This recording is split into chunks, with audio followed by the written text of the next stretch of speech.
신일교회 성도 여러분, 11월 23일 새벽 만나입니다.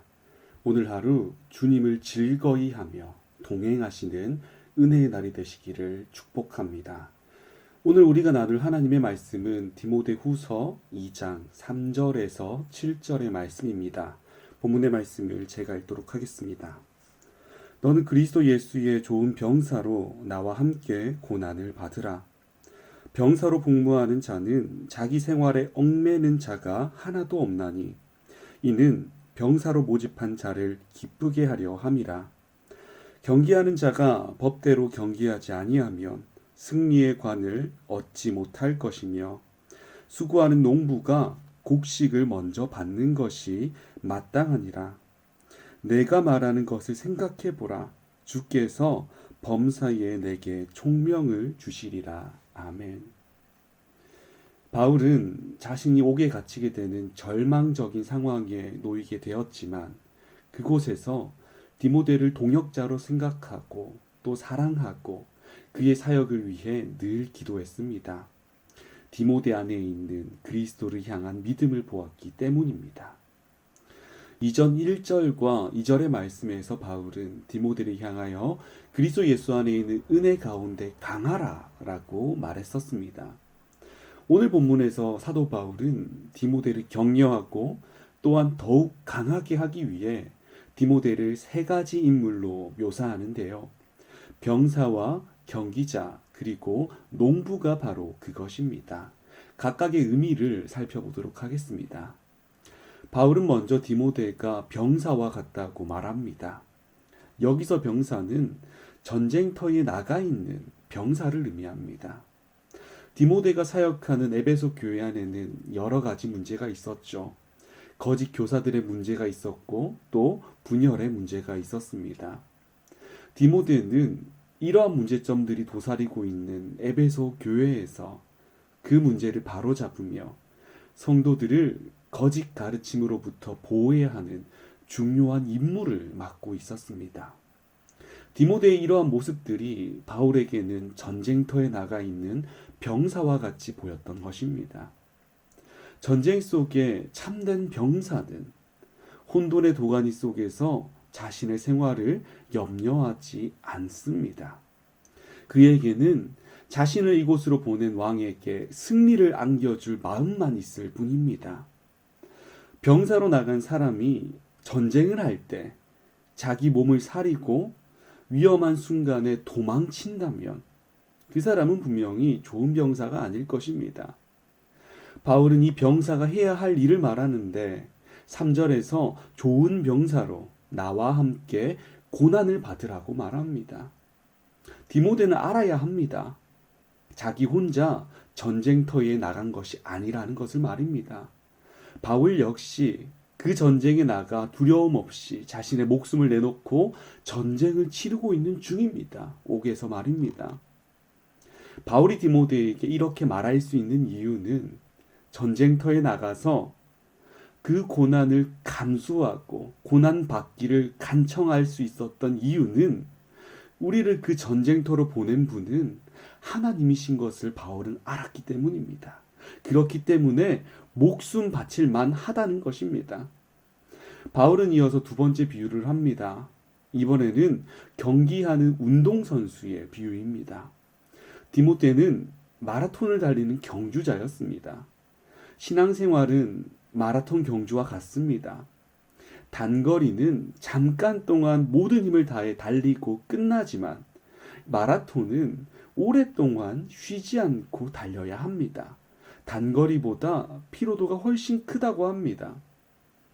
마라톤을 하다 보면 포기하고 싶을 때가 있습니다. 달리기 시작한 지 20분이나 30분 사이에 이러한 고비가 옵니다. 그때 경주자는 그 고비를 이겨야 합니다. 초반에 어려움을 겪을 때 또 다른 사람과 비교해서 더 나아지는 것이 없는 것처럼 보이면 우리는 포기하고 싶어집니다. 세상이 주는 유혹이 달콤하게 이렇게 우리에게 다가오면서 내가 무슨 나 따위가 라고 하는 열등감이 올라오면 다 그만두고 싶은 생각이 납니다. 하지만 믿음의 경주자는 그것을 이겨내야 합니다. 그리스도의 일꾼은 이것을 이겨야 끝까지 경주할 수 있는 것입니다. 또한 경주자는 한 가지를 꼭 지켜야 했는데요. 바로 법대로 경주하는 것입니다. 주어진 코스대로 달려야 합니다. 만일 코스를 벗어나면 그는 실격입니다. 경주자로서 자격이 없는 것이죠. 믿는 그리스도인들도 사람이기에 믿지 않는 사람들과 같은 욕구를 지닙니다. 이러한 육체의 욕심을 이루려고 하다 보면 가지 말아야 할 길을 가게 됩니다. 이렇게 되면 그 경주자는 실격 처리가 되고 상을 받을 수가 없습니다. 디모데가 이 경주 속에서 지켜야 할 법은 명확했습니다. 바로 그가 듣고 보고 배운 그리스도의 복음이었습니다. 복음이 무엇라고 말하는지, 어떤 방향으로 우리를 인도하는지, 나를 인도하는지 디모데는 잘 분별해야 했던 것이죠. 바울은 이제 마지막으로 한 가지 비유를 남겨두고 있는데요. 그는 디모데를 농부로 비유하고 있습니다. 그리고 그가 일한 대로 얻을 것을 말하고 있습니다. 농부가 곡식을 심고 가꾸고 거두게 되면 가장 먼저 그 곡식을 먹을 자격을 얻게 됩니다. 디모데가 이렇게 모든 겸손과 온유함으로 주님의 일꾼으로 섬기게 되면 그 열매를 갖게 된다는 것입니다. 신일교회 성도 여러분, 바울은 디모데를 위로하고 권면하면서 병사, 경주자, 농부로 디모데를 표현했습니다. 바울은 왜 이런 표현으로 디모데를 나타낸 것일까요? 그 이유는 디모데가 자신이 누구인지, 정체성이 무엇인지를 정확히 알아야 했기 때문입니다. 후서의 편지가 디모데에게 도착하기 전에 디모데는 사역적, 신앙적, 매너리즘에 빠져 있었던 것 같습니다. 말씀을 붙잡고 그것을 가르치는데 최선을 다했지만 도저히 해결되지 않는 문제가 있었던 것이죠. 그러다 보니 디모데는 나는 아무것도 아니구나, 복음을 전해도 안 되는구나, 이렇게 생각하며 매너리즘에 빠졌을 것입니다. 이러한 상황 속에서 바울은 넌 할 수 있어, 너에게는 힘이 있어, 지금까지 잘해왔잖아, 조금만 더 하면 돼, 와 같은 인본적인 위로만을 건네지 않았습니다. 바울은 디모데에게 더 중요한 것을 알려주었던 것이죠. 정체성을 일깨워 주었던 겁니다. 너는 하나님의 병사야. 넌 하나님의 법을 따라가는 경주자야. 너는 주님의 일꾼이야. 하며 말입니다. 이것이 분명히 디모데가 사역을 이어나가고 흔들리지 않는 신앙을 사수하는 데 큰 위로와 도움이 되었을 것입니다. 신일교회 성도 여러분, 오늘 이 말씀은 하루를 살아가는 우리의 신앙을 붙잡아주는 큰 위로와 권면의 말씀입니다. 우리 또한 바울의 표현대로 세상이라는 전쟁터에 나가 전쟁을 치르는 병사로서 하루를 시작합니다. 복음의 법을 따라 달려나가는 경주자로 살아갑니다. 또 믿음의 가정을 이루어 나가는 일꾼입니다. 이것이 우리의 정체성입니다. 이 정체성을 결코 잊어서는 안 됩니다.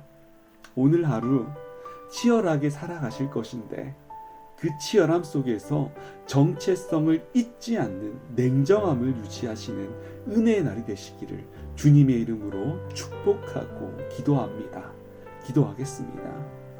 사랑이 많으시고 우리에게 늘 바른 길로 인도하시는 하나님 아버지, 오늘도 주님의 말씀을 들었습니다. 주님께서는 우리를 병사로 부르시고 경기자로 부르시고 또한 일꾼과 농부로 우리를 부르셨습니다. 우리가 들은 말씀대로 이 세상 속에서 이러한 역할들을 잘 감당해 나갈 수 있게 하여 주시옵소서. 바른 정체성을 가지고 세상에 뛰어들어 저 세상을 이기며 또한 주님께서 주신 지혜로 피하며 우리의 정체성을 잘 사수할 수 있게 하여 주시옵소서. 사랑의 주님, 이 정체성을 사수하며 오늘도 세상으로 나아갑니다. 능히 이기게 하여 주시옵소서. 우리가 한순간이라도 주님을 잊지 않게 하여 주시고 지금 바로 앞에 있는 저 세상의 것을 바라보는 것보다 저 멀리 보이는 가장 고귀한 하늘의 상급을 바라보게 하시어 희망을 잃지 않도록 하여 주시옵소서. 사랑합니다 주님. 늘 주님을 기억하도록 하여 주시옵소서. 이 모든 말씀 예수님의 이름으로 기도합니다. 아멘.